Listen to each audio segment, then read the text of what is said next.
Welcome to our webinar From Data to Decisions, AI-powered anomaly detection in the maritime industry from our sponsor, ShipIn. Our guest speaker today is Kevin Brunn, Director of Business Development at ShipIn. If you have any questions about the topics today, please type them in the Q&A section and we'll get them answered for you at the end of the presentation. Here is our host, Carl Jeffrey from Digital Ship, to explain more. So we're here today to talk about AI-powered anomaly detection in shipping and how that can help us with decision making. So that means using AI to analyze images from closed circuit television cameras, CCTV on board ships, and how this analysis can give us insights which can be used to help run the ships better. So the technology can be particularly good at spotting things which look different to normal. So that's why we're calling it anomaly detection. So for example, one ship owner was able to use the system to identify that a seafarer wasn't doing the bridge watch in the way it should have been done. It can also be used to detect other risks and hazards and threats and unsafe practices and inefficiencies. And the systems can support ship-shore collaboration, help build a safety culture, ensure compliance with other regulations and oil company requirements. And you can also collect data about safety performance over time and identify areas where you want to improve. This is not a completely new technology because other industries like automotive and healthcare, construction and manufacturing have been using it for a decade or two now, but it is pretty new in shipping and on board ships. Our speaker today, Kevin Brunn, is Senior Director Business Development with ShipIn, based in Berlin. He's a former Head of Business Development and Innovation for the ship ecosystem with DNV Digital Solutions. ShipIn's co-founder, Osher Perry, was formerly Lieutenant Commander with Israel's largest naval vessel.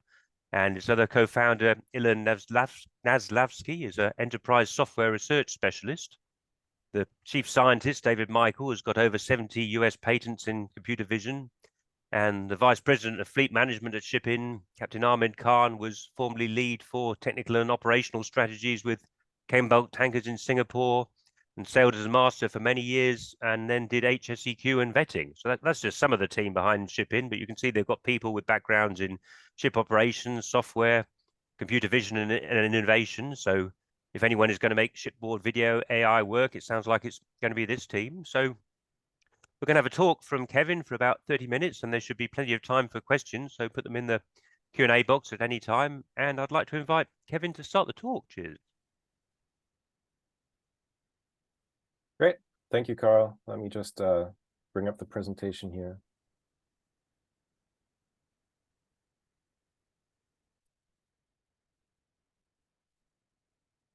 Okay, thank you very much. So good morning to everyone, or good afternoon if you're joining from Asia.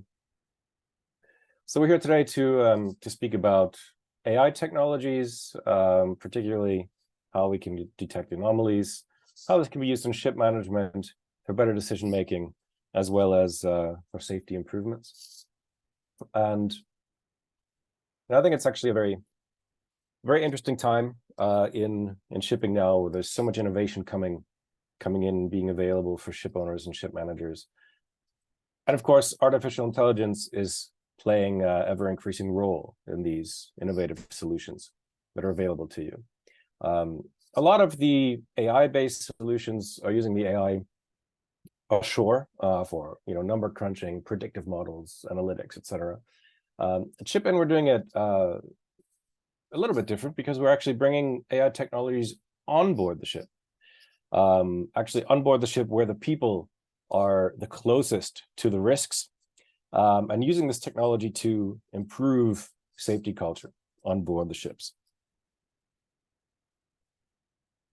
At ShipIn, our FleetVision system is using AI and vision analytics on board.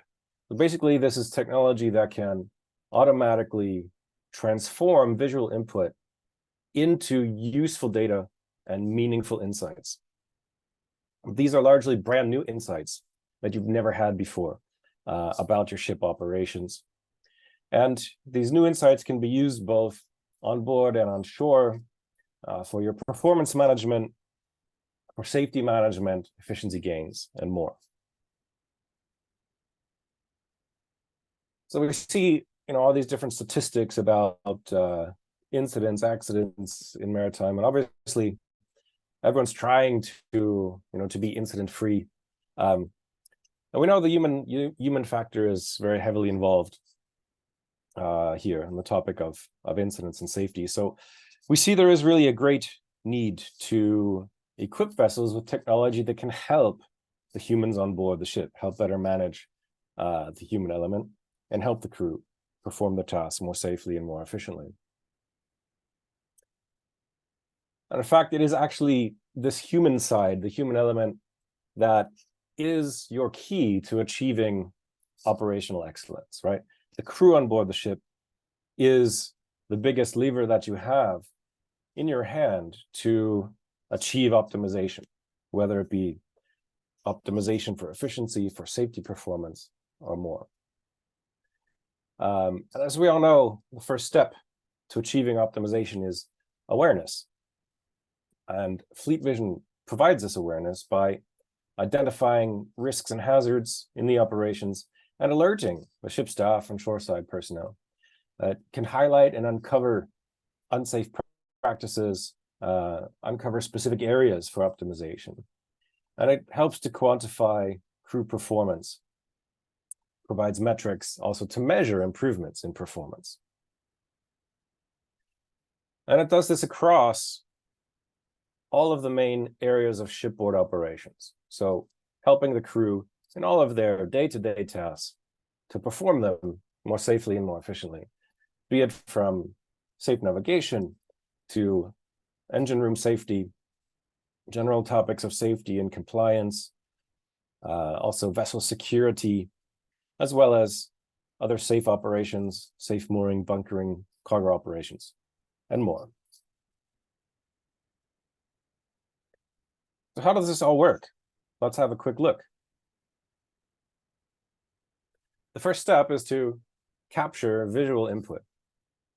And this is done by using an onboard network of CCTV cameras that feed the input into a high performance server that we provide to each ship. If your ships are already equipped with digital IP cameras, that's great. We can check the compatibility. If there are no cameras on board, we can provide all the necessary hardware and equipment, actually at no additional cost. A server on board the ship receives all of the video input and is able to analyze all of the incoming video footage in real time. It can automatically detect relevant events, risks, hazards, anomalies, external threats, and it can highlight these to the ship staff, to the shore staff. So these could be things, as you see here, like external threats, security issues. This could be things like improper PPE usage. It can be things like an unconscious person who may urgently need help or attention.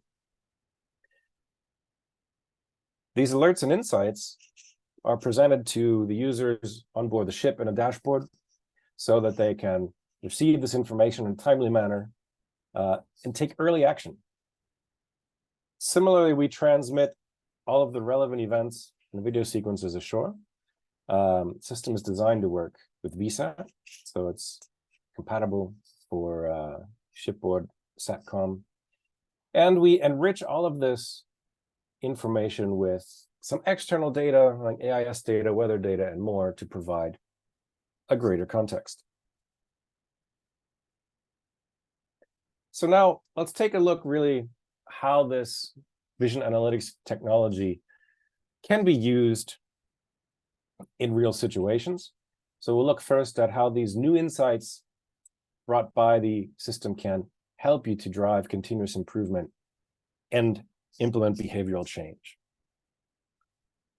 The case we'll look at first involves a fleet of tankers which did have some high-profile navigation incidents, very costly to the owner and to the manager. The client wanted to have a closer look, determine the root cause, and prevent these from occurring in the future. So they chose ShipIn's FleetVision in order to give the masters a tool on board to improve their own performance of their ships, as well as to help the management ashore to systematically identify and address improvement areas fleet-wide to ensure that they do not occur again. So the first step is deploying the FleetVision system on the ships. And early on, we also align the company's policies and procedures with the AI detections on board. So it's making it ship and company specific. And the system is then used to establish a baseline, right? This baseline, of course, shows us where we stand right now. What is our performance level right now? And we can also see this compared to industry benchmarks or my own fleet benchmarks. So after we know the benchmark, after we know where we currently stand, we also want to know what can we improve upon. So the system helps us discover areas for improvement by alerting to anomalies and unsafe practices. This is done in two ways. First, on a case-by-case basis. As you see here, one case is highlighted. In this case, it's a non-conformity in which the bridge was completely unattended for a period of 20 minutes or more. And each of these alerts, as I said, are aligned and configured as the company would like to have it. So this whole case is visible. Where is the ship? What's its heading, course, speed? Is it at sea? Is it at anchorage? Was it daytime, nighttime? What's the weather, etc. So we have rich context surrounding this event. And of course, we also want to know if such events recur in the fleet, or at least on one vessel. So not only do we have the case-by-case alert in the case of an anomaly or an event of interest, we also have a whole log of all of these events as they come over time. And in this particular case, you can see it's nighttime. Could be the master's asleep, doesn't even know certain unsafe practices are going on board. When he wakes up, he can see, a list of what has happened in his absence. For example, we can see here a non-compliant watch level in restricted waterway. This is again in comparison to the company's own policies, where they might say, in this situation of navigation, we need 3 people on bridge watch. We only had 1, so it is a non-conformity register. Or instances where the bridge was unattended at anchorage or at sea passage, or even unsafe practices like a prolonged use of the bridge lighting at night, in which nobody has clear visibility out the window here for nearly an hour. So we've established the baseline. We've now identified specific areas that need improvement. So this information is available easily to the master. He can address these areas of improvement on board his own ship. He can take immediate corrective actions, plan training for his crew, address these in safety meetings or in his master's review. Also, from the office side, they have the same information available. They can plan more systematic actions. So training, circulars, changes in procedures, safety campaigns, preventive actions to keep these instances from reoccurring fleet-wide. And finally, we want to know how effective are the actions that we put into place. So in this case, metrics can be very useful to show the effectiveness of actions. And we can see slowly over time through these cycles of identifying areas for improvement, addressing them with actions, we can see a gradual improvement in performance.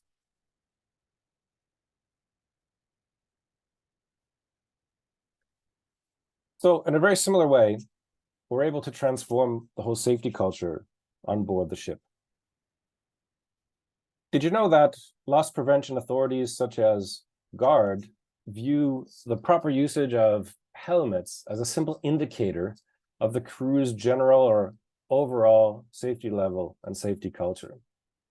So this means that vessels or crews with low consistent helmet usage are more likely to cut corners and perform tasks in an unsafe manner. In the same way as we looked at before with the safe navigation, we can look at anomalies in PPE usage. We can establish a baseline. We can look for areas of improvement, measure your performance. Here we can see, again, the system has identified that one of the engineers is not wearing proper PPE in a situation where he should be. And again, through these active alerts, the master or the chief engineer can take immediate action. And of course, also the shoreside team can plan systematic actions. Again, allowing the performance to improve and even to check the effectiveness of the actions you put into place. And we find that such focus on the safety PPE usage permeates through all forms of activities on board the ship, resulting in a higher level of safety awareness overall. So the crew can actually be seen performing more tasks in a safe manner in total.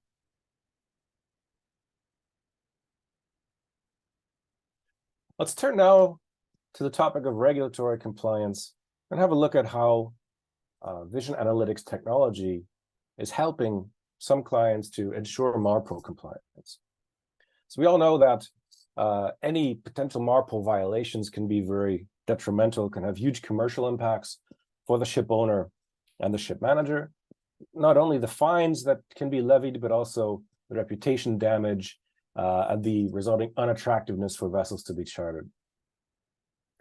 This vision analytics and technology can help by monitoring and logging and alerting for all interactions with relevant pollution prevention equipment, such as the oily water separator, overboard valve, incinerators, and more.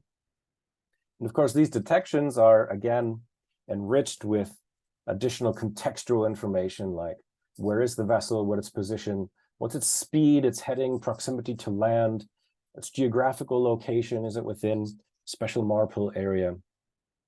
And also taking into account the company's own SMS procedures related to such equipment. And again, we use reports to summarize these activities, to present anomalies and performance to the users, to provide visibility of all of the actions, and to make sure that the logbook entries are maintained with integrity and accuracy.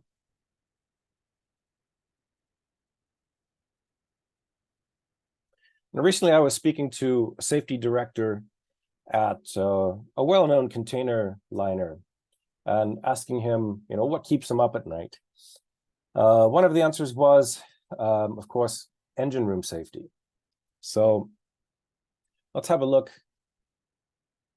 how visual analytics can help support engine room safety and compliance. Of course, one of the main dangers in the engine room is a potential fire.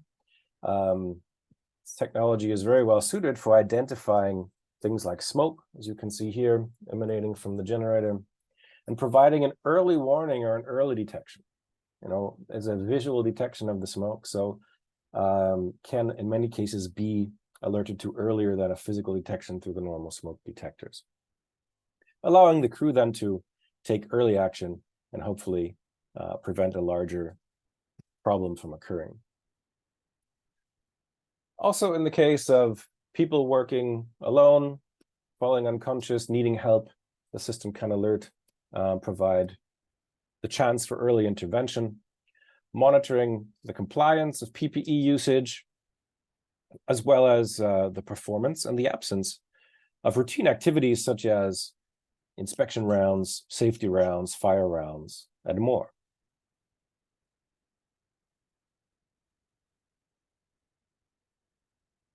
And again, many clients find it useful to have new insights that they've never had before. For example, when it comes to major overhauls or equipment repairs, very often the superintendents ashore are just simply reliant on the PMS report after the fact. In many cases, the PMS report will be quite simple and say, overhaul performed, everything okay. Maybe there's one photo.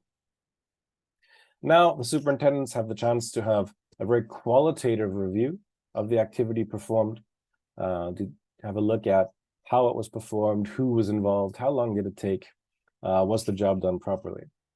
Or even the superintendents have the chance to log in real time and view this activity as it's being performed.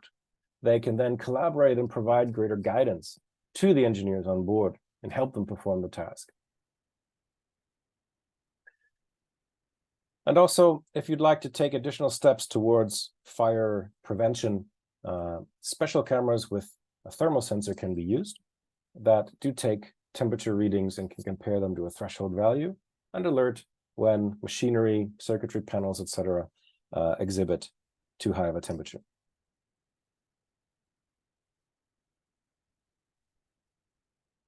We find also many clients nowadays are turning to innovative technologies to help enhance vessel security, especially vessels that are trading in a geographical area prone to more risk, like you can see here, this one off the coast of Africa, or perhaps vessels trading in South America or other regions. So the system can help the vessel better manage security aspects, be prepared for anti-piracy measures, prevent against drug smuggling and theft, help in topics of ISPS, help ensure better preparation for entering the risk areas. Through anomaly detection, again, alerts in real time are enabled for the ship's command in cases like this where a suspicious watercraft might be approaching, particularly useful at night, or even suspicious activity on deck can be detected. The ship's command receives an alert of this and then can take appropriate actions.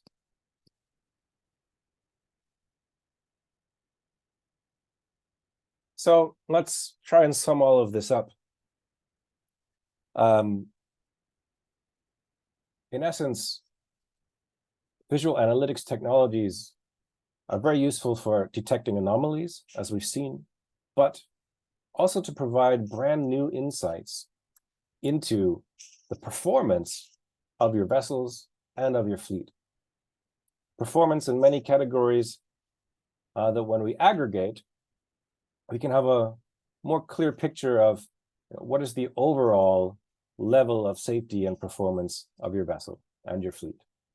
This is shown in analytics, providing you actionable insights to unlock optimization and to help drive continuous improvement. And because the system is collecting data over all shipboard activities, you are also able to achieve an OPEX reduction across multiple categories, at the same time increasing levels of quality and safety and operating performance. So I hope this has been a useful short introduction in how visual analytics technology can help you in your fleet management and in your shipboard operations. So I think we're coming now to the end of my presentation. Again, thanks for your attention, and I guess Carl will turn it over to questions. Yeah, thank you very much. Yeah, if you want to stop sharing and we can see. Sure. So if we go to the Q&A, so we've got lots of interesting questions coming up here. I guess we can just start the top really. So Ian Paul is a naval architect with V-Ships in Glasgow, according to his LinkedIn. So he's asking about facial recognition, or actually he's not specifically talking about facial recognition. He's saying, can you determine somebody's rank? I guess facial recognition is so contentious, but perhaps if you Correct. read somebody's rank on their shoulders, is that where we're going? Or, yeah. You're right that similar technology is used for facial recognition in airports, etc. by airlines. We see this when we're boarding, but we're not using facial recognition with our solution. This is mainly just to be compliant with various data protection laws in different regions, GDPR, etc., in Europe and other regions. Similarly, we try not to have any specifics of an individual registered in the system. So we do not know their name or any vital data about this crew member. and it's not stored in the database. So this is to be, compliant with data protection requirements. And also, people wouldn't like it, I suppose. I mean, I noticed all your screenshots. You say the bridge isn't occupied, but you don't say so-and-so person should have been there and he wasn't. I guess that would be right. very... The concept, of course, is to achieve overall performance increases and not to point fingers at specific individuals. Yeah, and you've obviously taken this philosophy into account when putting this together, I guess, which is extremely important, I imagine, in getting everybody on side and everybody seeing it as something to help them. And yeah. So Eshan Rajabali, so he's engineering consultant with British Maritime Technology in the UK. So he's asking about false positives. So perhaps it's mistaking a wave for a boat, or it's that's a very good question. Probably someone who's investigated this technology a bit more. So we have a very vigorous, training process for all of these AI-based detections.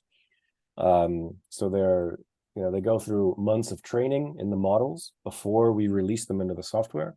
So when we have detections coming in to the software platform, they've been thoroughly tested, the models are thoroughly tested, and we have a 90-95 plus confidence rate on the accuracy. I don't know if you remember, because Eshan, you mentioned about the the headwear, the helmets, etc. There was a picture that I showed in the slide where there was an engineer with just some sort of scarf on his head, but it was not indeed a helmet. And so even these subtle differences are able to be detected by the system. That's the non-PPE headwear Eshan is mentioning, I think, isn't it? Yeah. I mean, there's not many things that actually need an immediate response. I guess the unconscious person, I guess you want a response within a few seconds for that. So, but maybe you tolerate a few, false negatives, I guess, but other things like the headwear are not that. I guess it's more of the numbers over a month rather than immediate, I suppose. So perhaps it doesn't matter so much. Okay. So we've got an anonymous question next, but it has 5 upvotes on the question of seafarers' perspective on this. And so sure. we knew this question was going to come up. Of course. Yeah. It's a very good question, and one that is commonly raised. So as we just mentioned, the system does not recognize individuals. So there's of course, in the videos you can, if you know who your crew is, you can recognize them, but it still operates on a certain level of anonymity. We're not recording names or any other personal information in the system. The fact that on board the ship, the crew is presented with a dashboard, with a tool that gives them useful insights, they use this in their everyday work. So very quickly, we see that the focus shifts towards how can I use this dashboard in the information to help me in my day-to-day work. And the fact that the dashboard may be powered by a camera somewhere up in the corner becomes secondary. So we find after even only a few weeks of time, the crew begins to like having the system available on board. And we've even seen cases where the crew has taken the spare cameras that we've provided and installed them in additional locations and then asked us to activate them. So we see this of their own initiative, signifying that they actually do indeed appreciate this technology. Yeah, and you've obviously done a great deal of work to make this operational centric. So you're supporting crew and you're trying to think ways this can do more for crew in what you've just presented. Oh, very good. So Siddharth Menon, he's manager of project with Anglo Eastern in Mumbai. I mean, you did actually answer his question immediately after he put it in, after about the integration with thermal integrate. So it's true, there is an option to have thermal sensors in some of the cameras. In this case, they can take heat signature or temperature reading from machinery, equipment, circuit panels, things like that, compare it with a threshold value, and then trigger an alert if it exceeds that value. So very useful, again, if you want to take additional steps toward fire prevention. Okay, so Sunday Ogundeli is a seaman with Maritime Foundation of India. So he's asking, how do we get it started with putting this technology on the ship? It's actually quite simple. It's mounting the cameras, installing the cameras is not a very complicated task. I would say in 98% of the cases, it's the crew on board who does this task. The vessel does not need to be out of service in dry dock. It can be done in parallel to normal operations. Okay, so we're going to Giulio Clerici, who I think he's sales responsible with Telemar. Sounds Italian. Yeah, it's asking about deployment of the system. So yeah, so we've got the cameras. The crew can put on the cameras. You bring in the system. Exactly. And the company's got to get used to. It's fairly simple. Installing the cameras, installing the server, which we provide to the ship where the AI algorithms are running. Our team will log on remotely and map the AI algorithms to the specific ship. Basically, you're good to go. The system begins collecting information, establishing the baseline, presenting useful insights to you from day one. Oh, very good. So another anonymous question from Justy Remlo, asking about fainted personnel in tanks or confined space. Well, you don't have cameras in confined space. I guess you could do, but you didn't show any in the... Of course, the system's capabilities include detecting an unconscious or fainted person. Of course, if there's no camera in the space where the person is, then this cannot be detected, but it's ultimately up to the ship owner or manager how many cameras and in what locations they want them to be. So we do also have X-proof or ATEX certified cameras if they need to be installed within a hazardous area, for example, on tankers. Oh, very good. So Margaret Schindler, so we're going back to Germany now. She's a marine accident investigator with the BSU, German Federal Bureau of Maritime Casualty Investigation. So she's asking about navigation. So I think you did show this. So collision regulation support, detection of dangerous approaches, followed by action. The concept of our FleetVision system is actually to look more internally at the shipboard operations. So it is not really intended to be a navigational aid. So it is not intended to look forward ahead of the ship and detect, possible collisions or something like that. It is looking at the navigating practices, bridge watchkeeping practices, other operations going on board the ship. And we do monitor the perimeter of the vessel for security reasons to detect any potentially suspicious watercraft from approaching.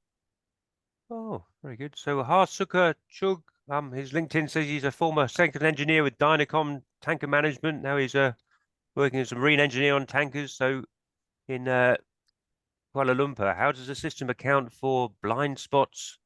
What if a crew member left the ECR? Is that the engine room for a routine round? Engine control room, and he doesn't appear on any cameras. Yeah, so I guess it's the sort of thing you'd think about if you're a seafarer, that, okay, I'm not in the engine room because I've been walking around although you showed there's a bridge where people should be all the time, not the engine room necessarily, is it? So I guess this is all your shipping expertise has to bring this in. And it's a good question. As we said, typically we're not identifying individual persons. However, if there's a camera in the space in which, as in your scenario, the engineer has collapsed, he will be detected and there will be an alert for that. Okay, so Julio is asking about satellite data bandwidth. You mentioned it needs VSAT, but it's not sending video images back, so perhaps it doesn't need that much, does it? We are sending short video sequences from ship to shore, and this is transmitted in a very intelligent way to be compatible with VSAT technologies. We do see some of our clients now upgrading to Starlink, but most vessels are still running on VSAT, and the system was designed to work with VSAT. So we're talking about maybe a few hundred megabytes per day that we're transmitting. Telemar is a satellite communications company, I think. So there's a,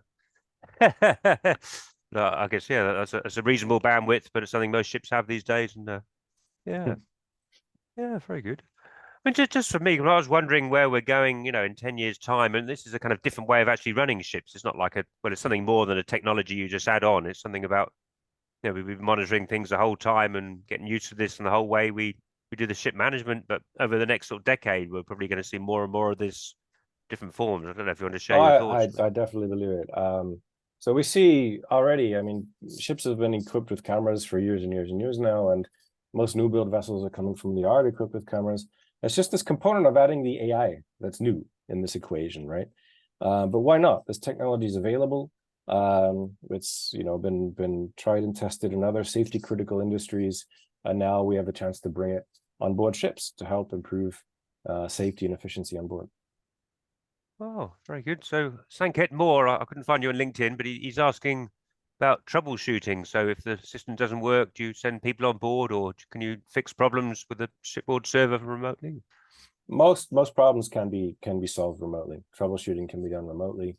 Problems can be solved remotely, but we do also offer full warranty on all the equipment. So if ever a camera becomes defective, stops working, the ship has a couple spares that we send initially, but we can always resend equipment to the vessel as part of the overall subscription. My colleagues just told me Sanket's a chief officer with Zodiac Maritime. So yeah. Okay, great. I mean, the server on board you can run remotely, can you? Once it's installed, or you can do updates, or yeah, of course. Yeah. Maintenance of the server, updating the system can all be done remotely. Exactly.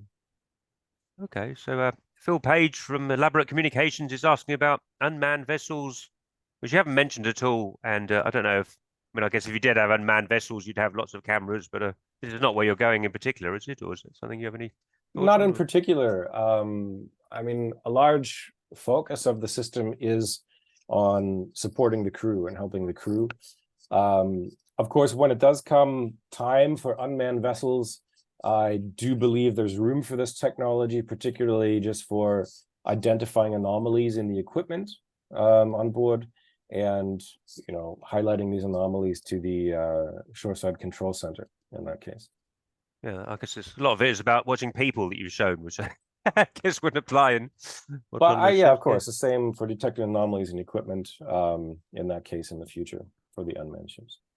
Oh, very good. So another anonymous question about application for insurance. Have you ever used this in any insurance claims, or has that ever come into anything? I guess you'd actually have to have an accident, and I guess you might use a video anyway. If you had a claim, you wouldn't necessarily need analytics. You actually watch a video, I suppose, if there's. So we have had several cases in which a claim was unjustly brought against a ship, and they were able to refute the claim by having this system available and the corresponding video footage available to refute the claim.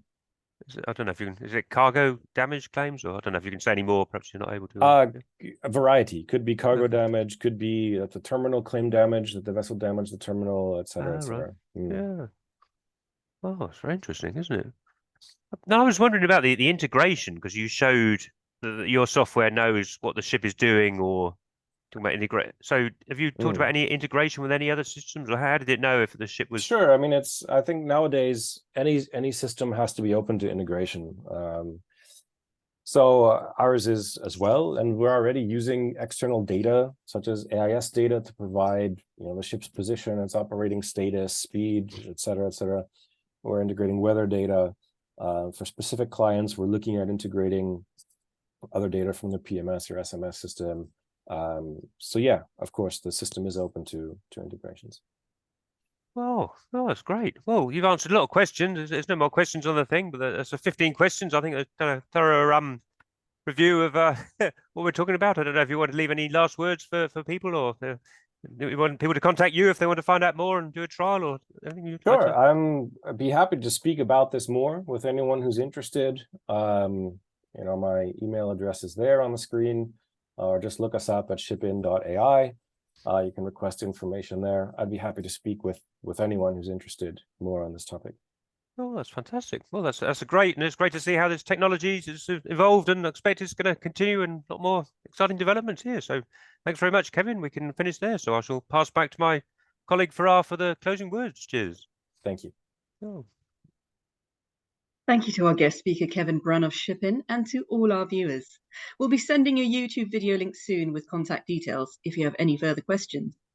Join us for our next webinar on the 3rd of October with Iridium, which you can book online at our website. Goodbye. Bye-bye. Cheers.